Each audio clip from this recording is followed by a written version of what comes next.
How's it going, everybody? I'm Dominic, your host, and today we will be discussing The Witcher 3 Wild Hunt. I just finished this game not too long ago, and I gotta say, I fell in love with it.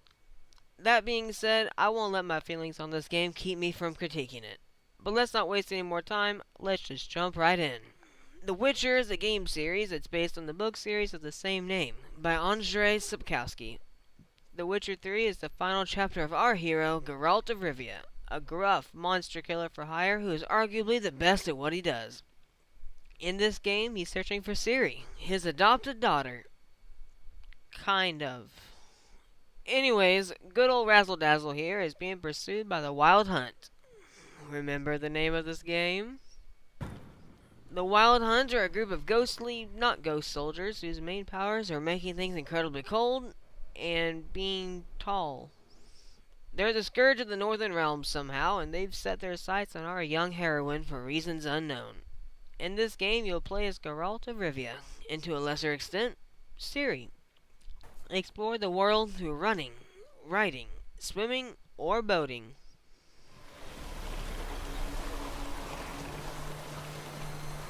Don't know who thought this was a good idea.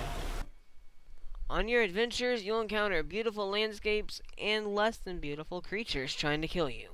No worries though, as fighting these beasties is the most enjoyable part of this game. Just be careful, as dying results in the worst consequence ever. The longest loading screen known to man.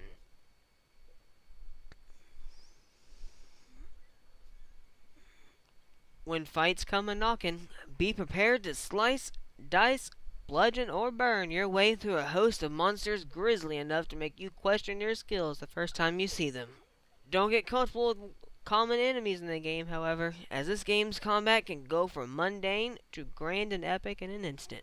And don't get used to underleveled training dummies for enemies either, as deadly beasts roam the lands just waiting to one-hit kill some overconfident player. I didn't save it for 2 hours. Back to the loading screen. When you're not preoccupied with trying to stay alive, experience a plot that only becomes engaging once you near the end of the game.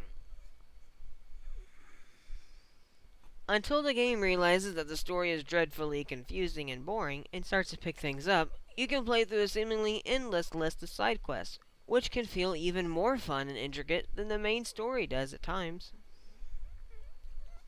A snifter?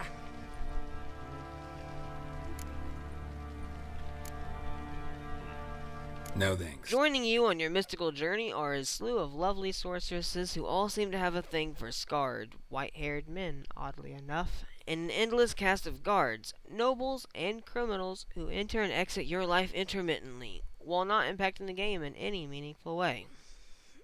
Except for a couple. At the end of the day, this is a fun RPG with over 100 hours of content that will keep you invested in it for quite a long time, or even through multiple playthroughs. Whether it's your magical repertoire, the fun and lovable characters, or even the plot with its far-reaching decisions that make your playthroughs feel more or less unique, you'll find some reason to come back. Yes, this game has its glitches and annoying moments, but you'll forget all of those when you experience the awe-inspiring scenery or the seriously epic sword fights. Every game has its faults, and The Witcher 3 is no exception, but the things this game does right far outweigh what it gets wrong. The Witcher 3 deserves a solid score of 8.5 and is a definite must-play. Thanks for watching.